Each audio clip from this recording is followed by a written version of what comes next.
to you all my esteemed viewers. I am by name Anyam Beauty. I am a member of Mr. Hill's Press Club, St. Charles Secondary School, Nigeria, Mukalago. I am in SS1 class. I will be your teacher today. I will be handling English language, and our topic today is letter writing.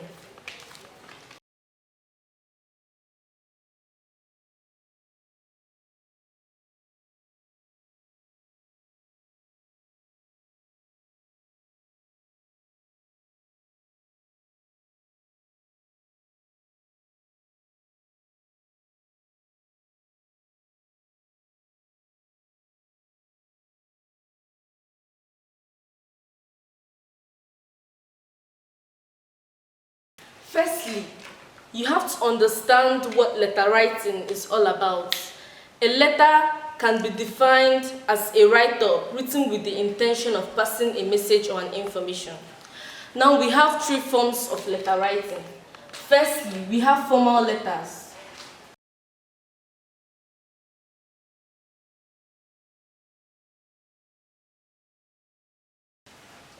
Secondly, we have informal letters.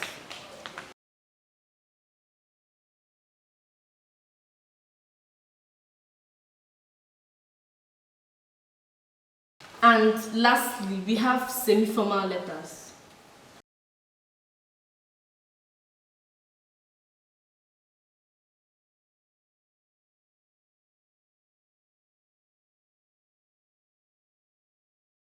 Coming to the first one, which is formal letter.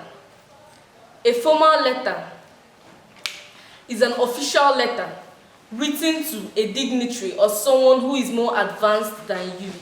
A formal letter has its features. Firstly, a formal letter has two addresses. The address of the writer, which is located at the top of the right-hand side of the writing sheet.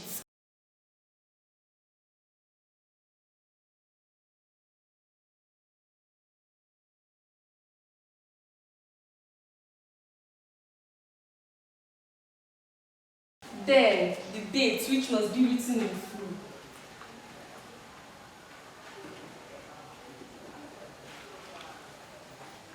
Secondly, the address of the receiver, which is located at the top of the left-hand side, below the date.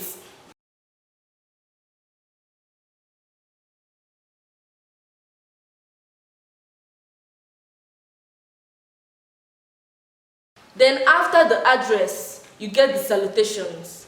The salutations has to be formal because you are writing to someone who you do not know.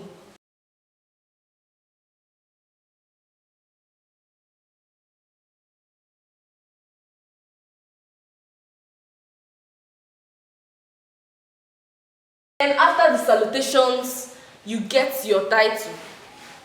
It is the title of the letter that tells what the letter is all about.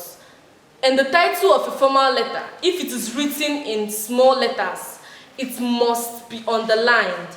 But if it is written in capital letters, it shouldn't be underlined. Now, after the title, you get the body of the letter. The body of your letter must be developed in paragraphs.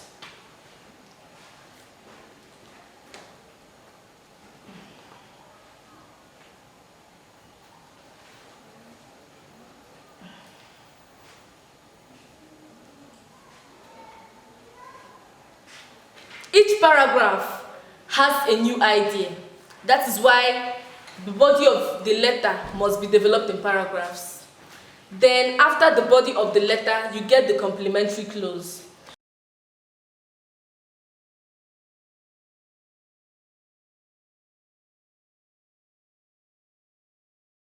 The complementary clause must be formal because you're trying to be official. Then, after the complementary clause, you get your signature.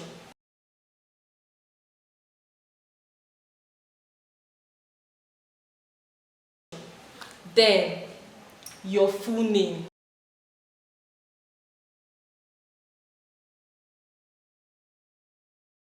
In the complementary clause of a formal letter, the yours, in the yours, there is no apostrophe added before or after the S. The yours should be left that way, like this.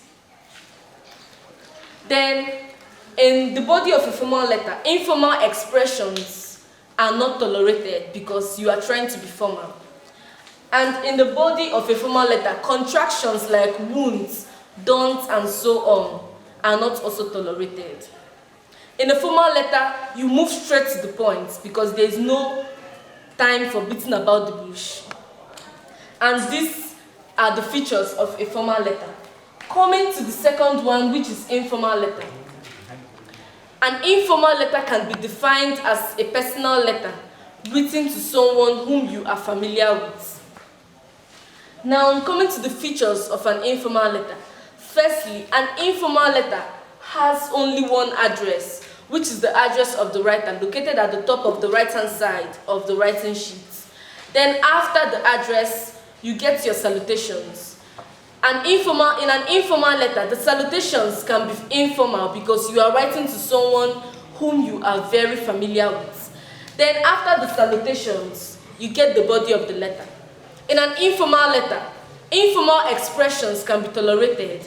Contractions like wounds and don'ts and so on can also be tolerated. Then after that, your complementary clause.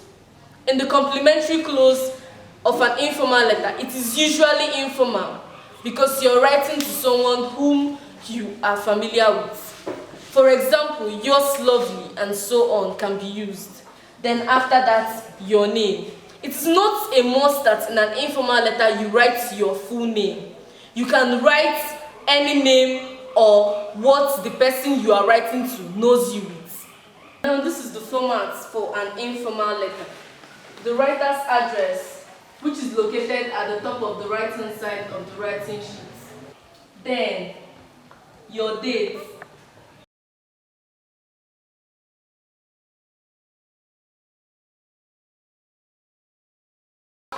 Then after that, you get your salutation.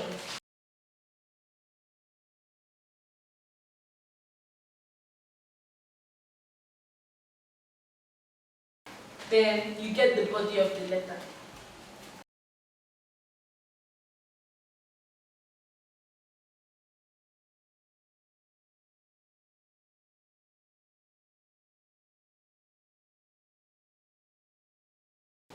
After that, you get the complementary clause.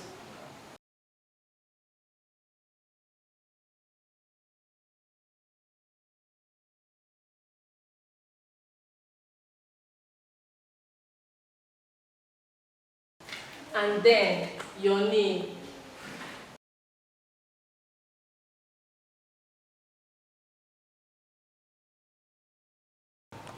Coming to the features of a semi-formal letter, you have the address of the writer, which is located at the top of the right-hand side of the writing sheet. Then you get the date, which must be written in full, just as the formal letter. Then after the date, your salutations. The salutation of a semi-formal letter can either be formal or informal, depending on your relationship with the person you are writing to. Then the body of the letter, which must be developed in paragraphs. In the body of a semi-formal letter, contractions are not also tolerated. Informal expressions are not also tolerated. You have to be formal in the body of the letter. Then after the body of the letter, you get the complementary clause. The complementary clause of a semi-formal letter is usually yours sincerely. And the yours, just as I have said, no apostrophe is added before or after the S. The yours, the S, it should be left that way. Then after the complementary clause, then your name. This is the format for a semi-formal letter. Firstly, the writer's address, which is located at the top of the right-hand side of the writing sheet.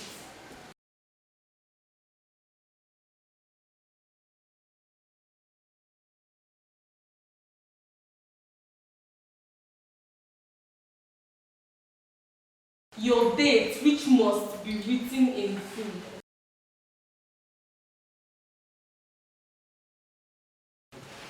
After that, you get the salutations.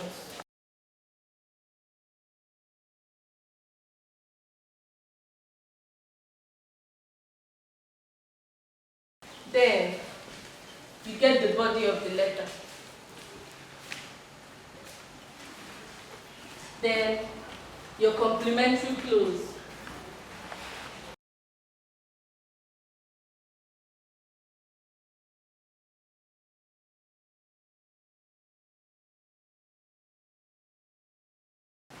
And then your name.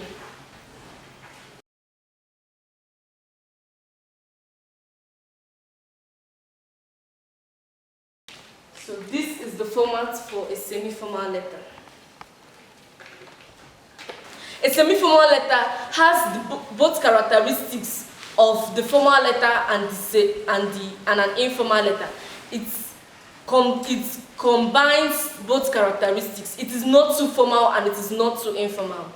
Then coming to the differences between the three types of letters.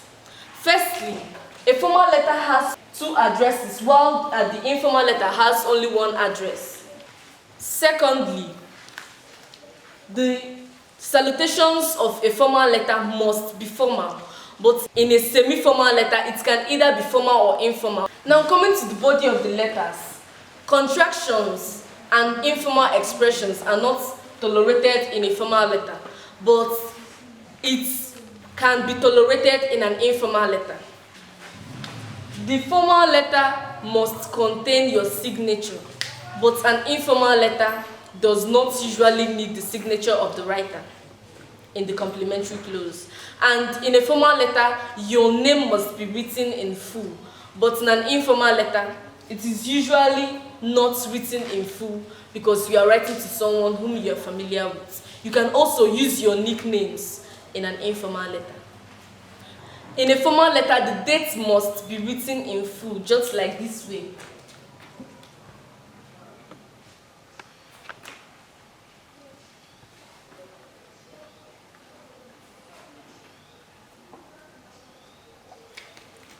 Another difference is that in the complementary clause of a formal letter, it must be formal, but in an informal letter, it is usually informal. So these are the differences between the three forms of letters. And this is the end of our class for today. Thank you very much for listening to this class. I hope you learned something from our class, and I hope you enjoyed our lesson. If truly you enjoyed our lessons, I would like to see your comments at the comment section. I am still by name Anyam Beauty from Mr. Hill's Press Club, St. Charles Secondary School, Niger Sem, Nkalago. Do subscribe to this channel for further updates. Thank you very much. See you next Monday.